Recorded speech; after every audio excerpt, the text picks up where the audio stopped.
Quick question. What do you get when a country with zero military defeats the British Royal Navy 3 times in a row? With fishing boats. I'm dead serious. 1958 to 1976. Iceland, population 200,000, no army, no navy, just 7 Coast Guard vessels, went to war with Britain. And won. Every single time. The weapon? Cod. Not missiles, not tanks, not even a strongly worded letter from the UN. Fish. The fish in your fish and chips almost destroyed NATO, collapsed the Western Alliance, and handed the Soviet Union control of the North Atlantic. And the wildest part? Only 2 people died. This is the story of the Cod Wars. And I promise you, your history teacher never told you about this one. All right, let's back up. For centuries, like since the 1400s, British fishing boats had been sailing to Icelandic waters to catch cod. Why Iceland? Because the fishing there was insane. We're talking massive schools of cod so thick you could practically walk on them. The best fishing grounds in the entire North Atlantic. And the British. They were obsessed. Fish and chips wasn't just food in Britain, it was a national identity. Working-class people across England lived on fried cod. It was cheap, it was filling, it was everywhere. British trawlers would sail up to Iceland, drop their nets, and haul back thousands of tons of cod. Then they'd steam back to Grimsby or Hull, sell the fish, and do it all over again. Business was booming. But here's the thing. While Britain was getting rich off Icelandic fish, Iceland was starving. Iceland is a volcanic rock in the middle of the North Atlantic. Almost no farmable land, no trees, no coal, no oil, no natural resources whatsoever. The only thing they had? Fish. That's it. Fish was their food. Fish was their economy.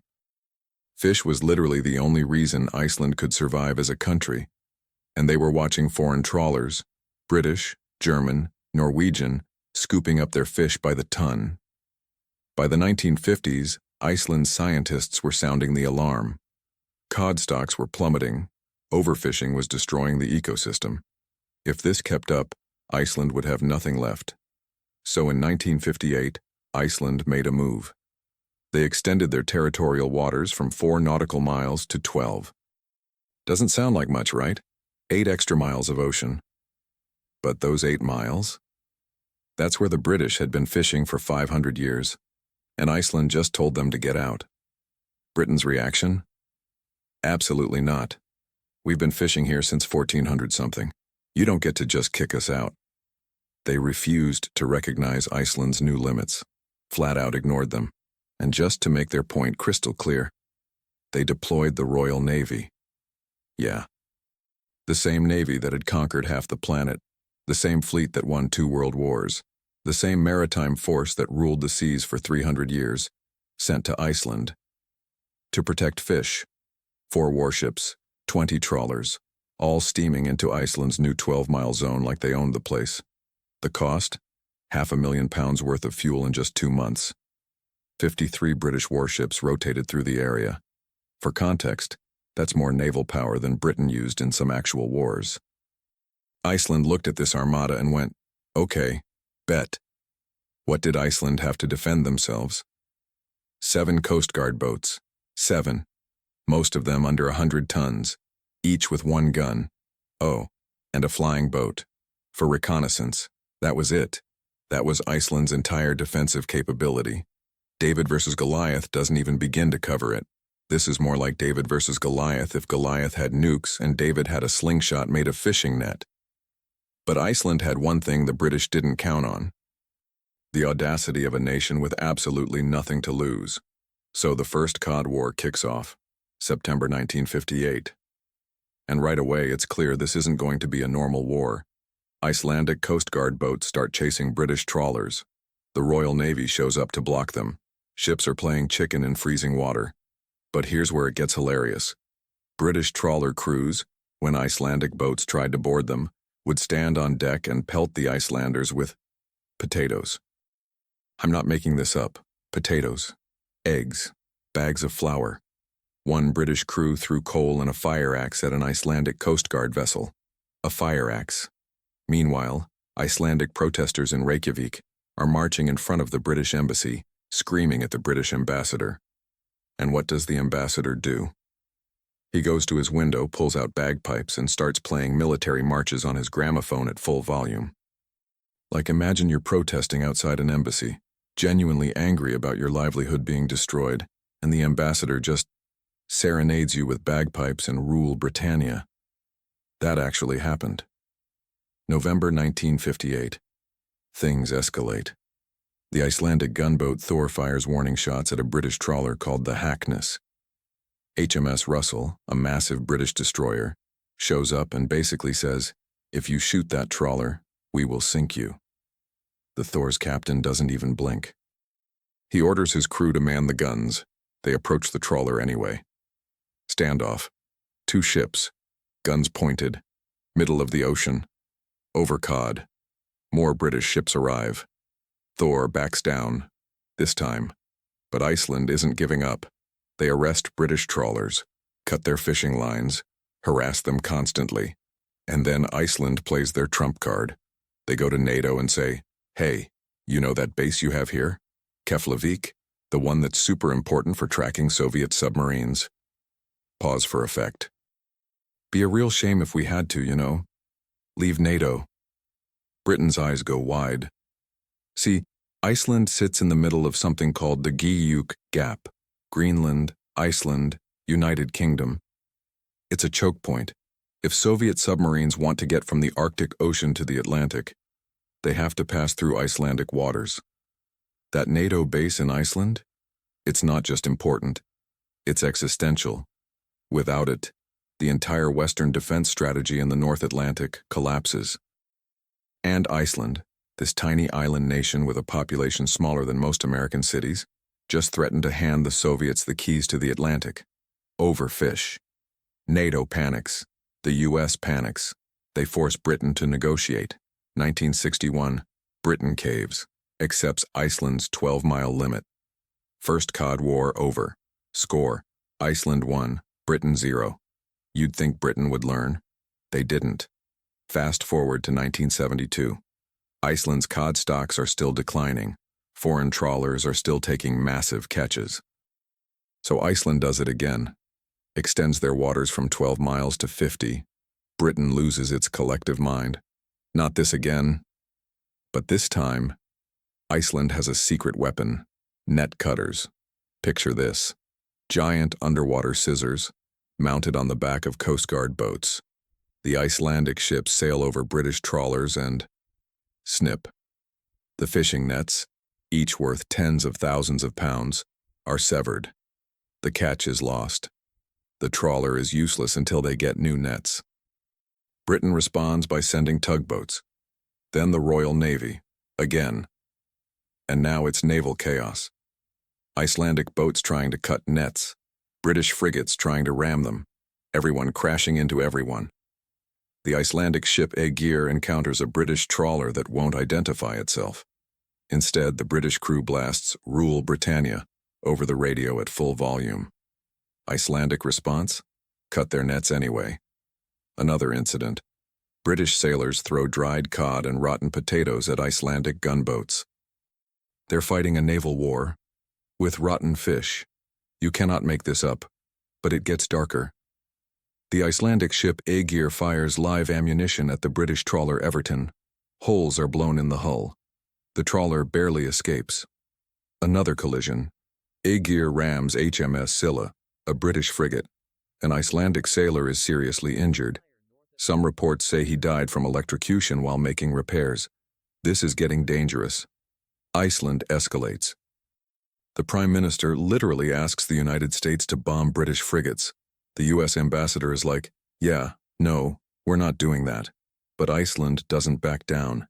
They threaten NATO withdrawal. Again. 1973. Britain signs another agreement. Iceland gets its 50-mile limit. Second Cod War over. Score, Iceland 2, Britain 0. Okay, real talk. If you're just now realizing that a country defeated a superpower by threatening to give the Soviets a submarine highway, you need to subscribe. We've got 20 more food wars coming. Hit that button. November 1975. Iceland goes nuclear, not literally, but close. They extend their waters to 200 nautical miles. 200 miles. That's basically everything within sight of Iceland, the entire fishing area. Britain says, absolutely not. The Third Cod War begins. And this one is madness. Ships are ramming each other at full speed. Not by accident, deliberately. December 11, 1975. The Icelandic Coast Guard ship Thor finds 3 British vessels sheltering from a storm just 12 miles off Iceland's coast. Thor orders them to leave.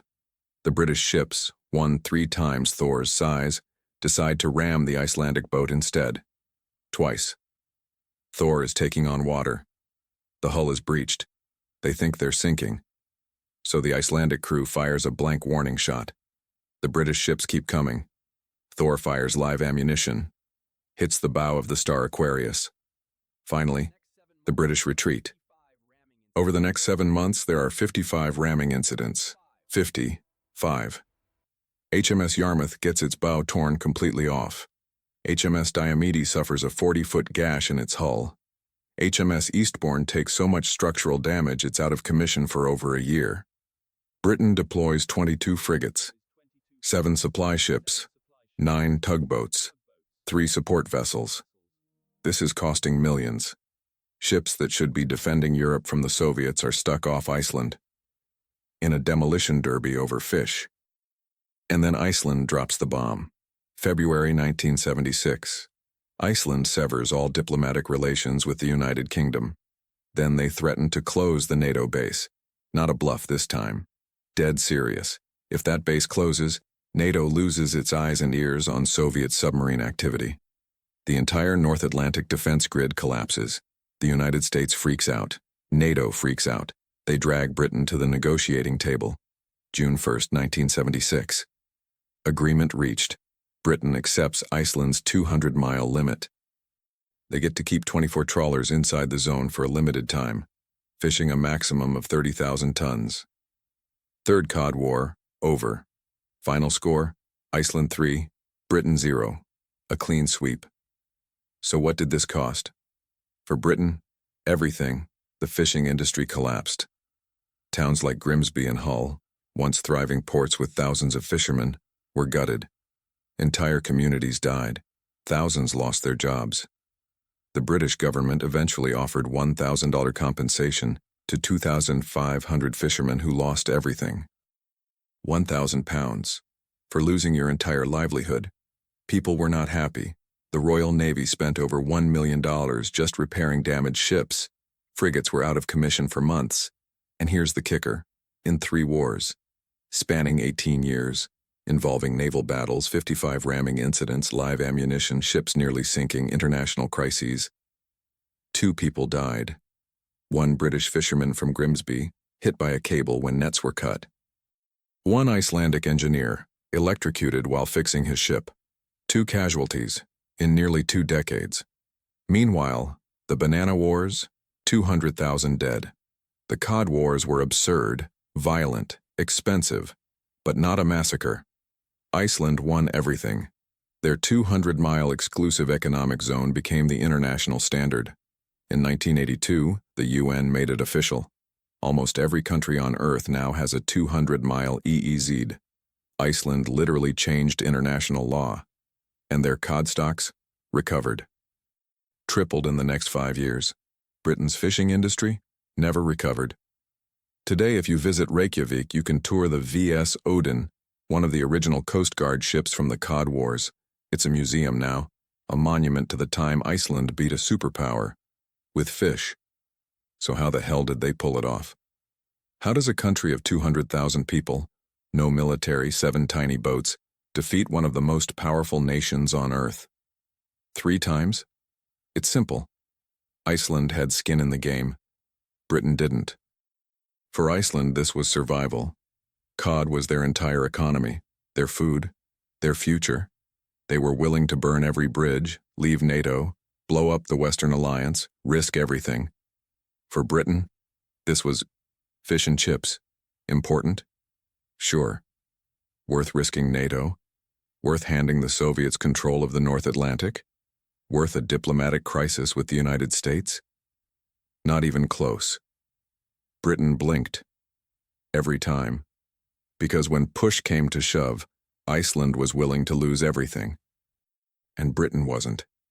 That's the lesson here. Size doesn't win wars, money doesn't win wars, military power doesn't win wars, will does. Iceland wanted it more.